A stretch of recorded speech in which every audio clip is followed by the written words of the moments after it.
많은 부모가 이렇게 말합니다. 아이의 마음을 이해해주면 아이도 변하겠지.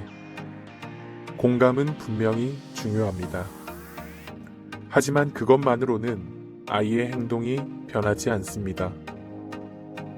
공감은 마음을 지켜주지만 행동을 성장시키는 것은 단호함입니다. 오늘은 뻐맨 웜, 따뜻함 속의 기준. 공감으로 마음을 열고 단호함으로 행동을 세우는 기술을 이야기합니다. 작은 가르침 하나. 공감의 끝에는 경계가 있어야 한다. 공감은 아이의 마음을 안정시킵니다. 그럴 수 있지. 화가 났구나. 속상했구나. 이런 말 한마디가 아이의 마음 문을 엽니다. 그런데 문제는 많은 부모가 그 문을 연 채로 멈춘다는 겁니다. 아이의 감정만 받아주고 행동의 기준은 세워주지 못한 채로요. 그러면 아이는 이렇게 배웁니다. 내가 화를 내면 어른이 움직인다. 공감은 감정을 이해하는 기술이지만 그것만으로는 아이의 행동이 변하지 않습니다. 공감이 깊을수록 오히려 행동이 흐려지는 역효과가 생기기도 합니다. 공감은 감정을 인정하는 출발점일 뿐, 그 다음에는 반드시 행동의 기준이 따라야 합니다. 예를 들어 아이가 동생에게 장난감을 빼앗겨 화가 났을 때, 화가 났구나 라고 공감해 주는 건 좋습니다. 하지만 거기서 멈추면 감정은 풀려도 행동의 방향은 배우지 못합니다. 그래서 이렇게 말해야 합니다. 화날 수는 있지만 동생을 밀거나 던지는 건 안 돼. 이 문장은 감정과 행동의 경계를 동시에 세웁니다.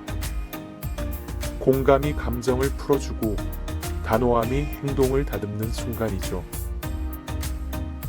작은 가르침 둘. 단호함은 감정이 섞이지 않은 확실한 목소리. 단호함은 목소리를 높이는 게 아닙니다. 그렇다고 아무 말투로나 해도 된다는 뜻은 아닙니다. 단호한 말투란 감정이 섞이지 않은 확실한 목소리입니다. 때로는 살짝 차갑게 들릴 정도로 명확해야 합니다. 그건 화가 나서가 아니라 아이에게 지금은 멈춰야 한다 는 신호를 주기 위한 톤이에요.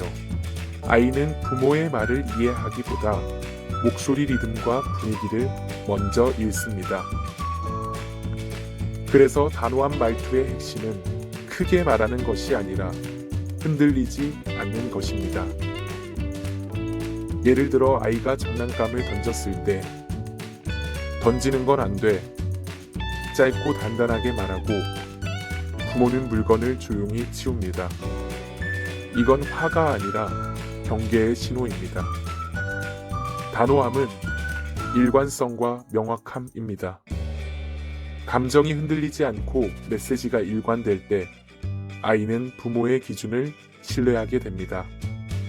작은 가르침 셋. 단호함의 순서. 감정 후 책임. 단호함에는 순서가 있습니다. 많은 부모가 아이가 소리를 지르거나 물건을 던지면 즉시 사과해, 치워 라고 말합니다. 하지만 이때 아이의 뇌는 감정 폭발 상태예요. 그 순간에는 어떤 말도 들어가지 않습니다. 단호함은 타이밍의 기술입니다. 1. 즉시 경계 제시. 던지는 건 안 돼. 감정이 아니라 안전 확보. 2. 감정 안정 후 책임 회복. 화가 날 수는 있어. 그런데 내가 던졌으니까 네가 정리해야 해. 3. 사후 대화. 화나는 건 자연스러운 일이지만 행동은 선택할 수 있어.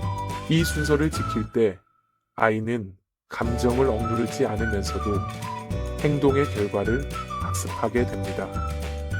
3살에서 5살 때는 함께 정리하며 행동을 모델링합니다. 이건 같이 치우자. 6살에서 8살 때는 감정이 가라앉은 뒤 혼자 정리하도록 합니다.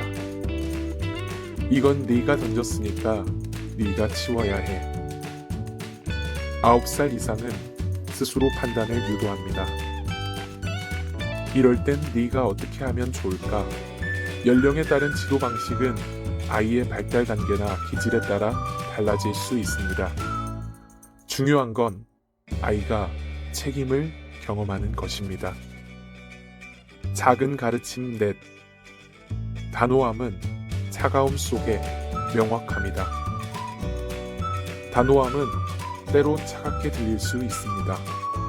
하지만 그것은 감정을 끊기 위한 냉정함이 아니라 아이에게 지금은 멈춰야 한다는 명확한 신호입니다. 차가운 말투라도 감정이 섞이지 않고 일관되면 그건 아이에게 안정감을 줍니다. 부모의 톤이 흔들리지 않을 때 아이는 부모의 기준은 변하지 않는다는 신뢰를 갖게 됩니다. 공감만 있는 가정에서는 아이의 감정은 건강하게 자라지만 현실 대처력이 약해집니다. 반대로 단호함만 있는 가정에서는 행동은 조용하지만 내면의 자율성이 줄어듭니다. 그래서 우리는 그 중간, 펌 앤 웜, 따뜻함 속에 기준을 세워야 합니다. 단호함은 차갑게 들릴 수 있지만 그 안엔 일관된 애정과 명료함이 있습니다. 화가 아니라 명확함, 거리감이 아니라 신뢰감으로 전달될 때 아이는 예측 가능한 사랑을 배웁니다. 공감은 아이의 마음을 이해하는 기술, 단호함은 아이의 행동을 세우는 기술입니다. 공감은 온도를, 단호함은 방향을 책임집니다. 두 축이 함께 서 있을 때 아이의 자제력과 자기조절력은 자연스럽게 자랍니다. 공감으로 마음을 잇고 단호함으로 행동을 이끈다. 어진 가르침 상담소, 아이의 마음을 단단히 세우는 곳. 감사합니다.